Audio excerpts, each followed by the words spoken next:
The last prophet in the world, last prophet in the world, last prophet in the world to show how to be closer to Allah.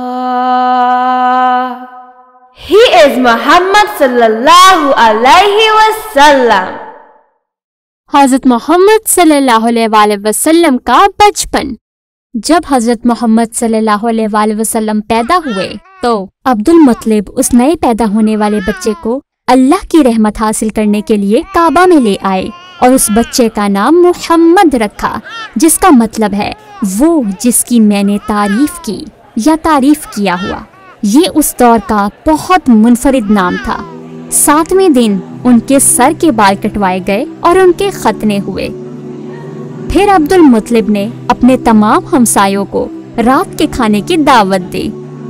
اس دور میں مکہ کے لوگ اپنے نوزائیدہ بچوں کو دائیوں کے حوالے کر دیتے تھے، جو کہ پہاڑی صحرائی علاقوں میں رہا کرتی تھیں۔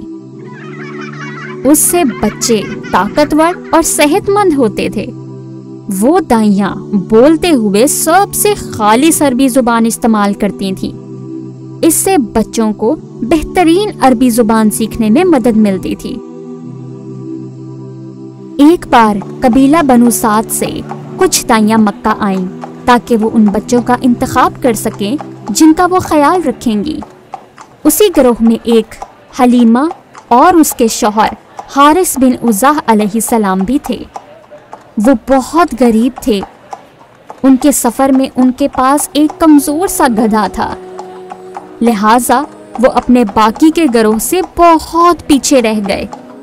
عبد المطلب نے ہر دائی سے کہا کہ وہ محمد صلی اللہ علیہ وسلم کی دیکھ بھال کی ذمہ داری اٹھائیں، لیکن وہ سب جانتی تھی کہ عبد المطلب کے پاس دینے کے لیے زیادہ پیسے نہیں ہیں، لہٰذا انہوں نے منع کر دیا۔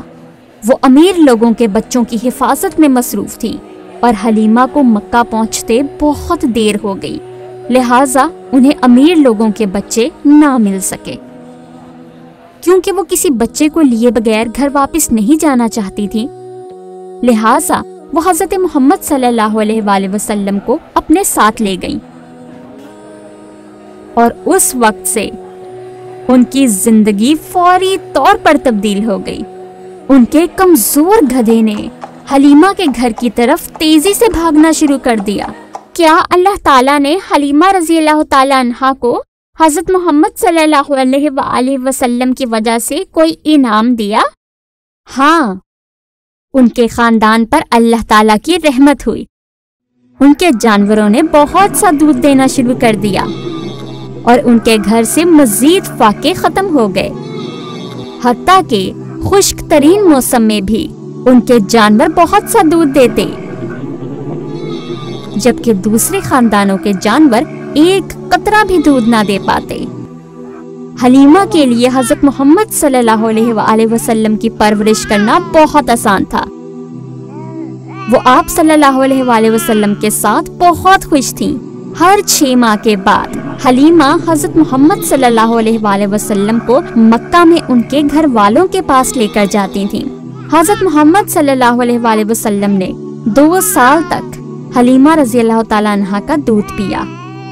انہوں نے آپ صلی اللہ علیہ وسلم کی والدہ سے گزارش کی کہ وہ انہیں کچھ دیر اور ان کے پاس رہنے دیں۔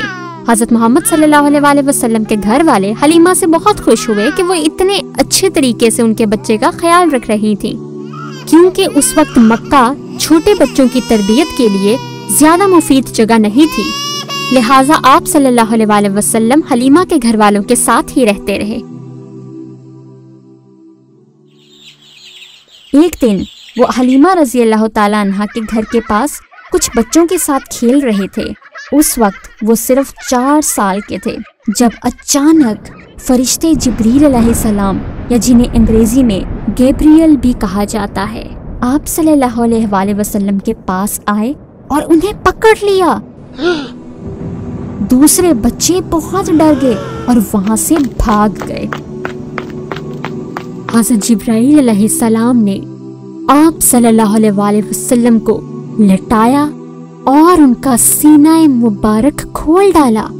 جبرائیل علیہ السلام نے ان کا دل باہر نکالا اور اس کا ایک چھوٹا سا حصہ کاٹ ڈالا تاکہ وہ شیطان سے بچ سکے۔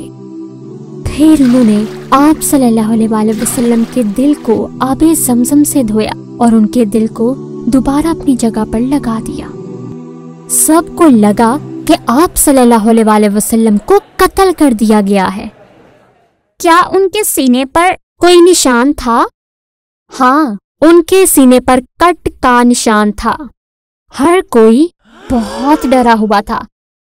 حلیمہ کو لگا کہ آپ صلی اللہ علیہ وآلہ وسلم کو مزید اپنے پاس رکھنا محفوظ نہیں ہے، لہٰذا انہوں نے آپ صلی اللہ علیہ وآلہ وسلم کو مکہ میں ان کی والدہ آمنہ کے حوالے کر دیا۔ حضرت محمد صلی اللہ علیہ وآلہ وسلم اگلے 2 سالوں تک اپنی والدہ کے سایہ شفقت میں رہے۔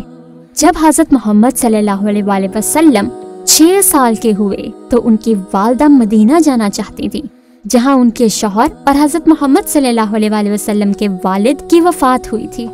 آخر کار حضرت محمد صلی اللہ علیہ وآلہ وسلم، ان کے دادا عبد المطلب اور ان کی والدہ آمنہ اور ان کے غلام ام ایمن نے مدینہ کی طرف اپنا سفر شروع کیا۔ یہ تقریباً 500 کلومیٹر کا سفر تھا۔ وہ لوگ وہاں تقریباً 1 مہینہ رہے اور پھر دوبارہ مکہ کی طرف اپنا سفر شروع کیا۔ جب وہ لوگ آدھے راستے میں پہنچے تو آپ صلی اللہ علیہ وآلہ وسلم کی والدہ آمنہ ابوا شہر میں بہت بیمار ہو گئیں اور وہیں وفات پا گئیں۔ انہیں وہیں دفن کیا گیا اور ان چھوٹے سے بچے حضرت محمد صلی اللہ علیہ وآلہ وسلم نے اپنی والدہ کو بھی کھو دیا اور یتیم ہو گئے۔ ان کے دادا عبد المطلب حضرت محمد صلی اللہ علیہ وآلہ وسلم کے لیے بہت اداس ہوئے۔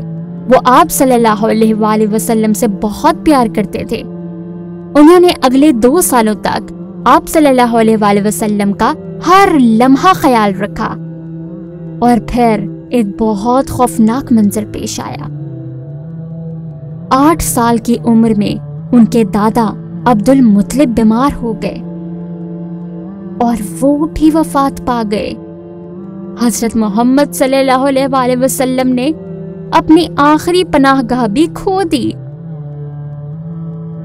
وہ اپنے والد، والدہ اور دادا کے بغیر بہت اداس ہو گئے۔ ان کے چچا ابو طالب ان سے بہت پیار کرتے تھے۔ ابو طالب غریب تھے، لیکن وہ حضرت محمد صلی اللہ علیہ وآلہ وسلم کی پرورش کے لیے بہت خوش ہوئے۔ کیا حضرت محمد صلی اللہ علیہ وآلہ وسلم نے اپنی جوانی میں کوئی معجزہ دکھایا؟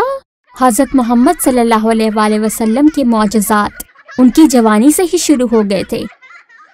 ایک مرتبہ بہت لمبے عرصے تک خشک موسم رہا۔ ایک لمبے عرصے سے وہاں بارش نہیں ہوئی۔ ہر گھر میں خشک سالی کی وجہ سے خوراک کی کمی ہو گئی۔ اس وقت ابو طالب قریش کے سربراہ تھے، لہٰذا لوگ ان کے پاس اس امید پر آئے کہ وہ جانتے ہوں گے کہ کیا کرنا ہے۔ ابو طالب حضرت محمد صلی اللہ علیہ وآلہ وسلم کو ساتھ لے کر شہر کے مرکز میں چلے گئے اور کعبہ کی دیوار کے ساتھ کھڑے ہو گئے۔ اس وقت آپ صلی اللہ علیہ وآلہ وسلم ایک سورج کی طرح جگمگا رہے تھے۔ لوگوں نے ایک کالا بادل دیکھا جو کہ آپ صلی اللہ علیہ وآلہ وسلم کے سر کے عین اوپر تھا، لہٰذا ان دونوں نے اللہ تعالیٰ سے بارش کے لیے دعا کی۔ ایک دم سے مختلف سمتوں سے بادل آئے اور ایک جگہ اکٹھے ہو گئے، اور اتنے لمبے عرصے کے بعد معجزاتی طور پر اتنی تیز بارش ان پر برسنے لگی۔ فصل بڑھنا شروع ہو گئی اور اللہ تعالیٰ نے ان کی خوراک کا مسئلہ بھی حل کر دیا۔ ان کی بچپن میں کیا کوئی خاص نشانی سامنے آئی جس سے لوگوں کو پتہ چل سکتا کہ وہ آنے والے دور میں پیغمبر بنیں گے؟ ہاں، ان کے پیغمبر بننے کی بہت سی نشانیاں سامنے آئیں۔ یہاں میں آپ کو ایک کہانی سناؤں۔ جب حضرت محمد صلی اللہ علیہ وآلہ وسلم 12 سال کے تھے تو ان کے چچا ابو طالب ایک کاروباری دورے پر انہیں اپنے ساتھ سیریا لے گئے۔ جب وہ بصرہ کے شہر میں داخل ہو رہے تھے تو ایک پادری نے دیکھا کہ درخت اور پتھر اس نوجوان لڑکے کے لیے جھک رہے تھے جو کہ حضرت محمد صلی اللہ علیہ وآلہ وسلم تھے۔ وہ یہ دیکھ کر بہت حیران ہوا۔ وہ جانتا تھا کہ درخت اور پتھر صرف پیغمبروں کے لیے جھکتے ہیں۔ جب وہ لوگ آرام کر رہے تھے تو وہ پادری ان کے پاس آیا اور حضرت محمد صلی اللہ علیہ وآلہ وسلم کا مستقبل پہچان گیا۔ اس نے حضرت محمد صلی اللہ علیہ وآلہ وسلم کا ہاتھ پکڑا اور کہا کہ یہ لڑکا پیغمبر ہوگا اور تمام لوگوں کے لیے رحمت لائے گا۔ ابو طالب بہت حیران ہوئے اور پوچھا کہ وہ یہ سب کیسے جانتے ہیں۔ اس نے جواب دیا کہ اس کے پاس بائبل کا علم ہے۔ اس نے یہ بھی بتایا کہ حضرت محمد صلی اللہ علیہ وآلہ وسلم کے کندھے کے نیچے سیب کی مانند کا پیغمبری کا ایک نشان ہے۔ اس نے ابو طالب سے یہ بھی درخواست کی کہ وہ حضرت محمد صلی اللہ علیہ وآلہ وسلم کو محفوظ رکھنے کے لیے واپس مکہ بھیج دیں، کیونکہ اگر کچھ لوگوں کو اس بات کا پتہ چل گیا تو وہ شاید انہیں قتل کرنے کی بھی کوشش کریں۔ پھر ابو طالب نے آپ صلی اللہ علیہ وآلہ وسلم کو اپنے کچھ قابل بھروسہ لوگوں کے ساتھ فوری مکہ واپس بھجوا دیا۔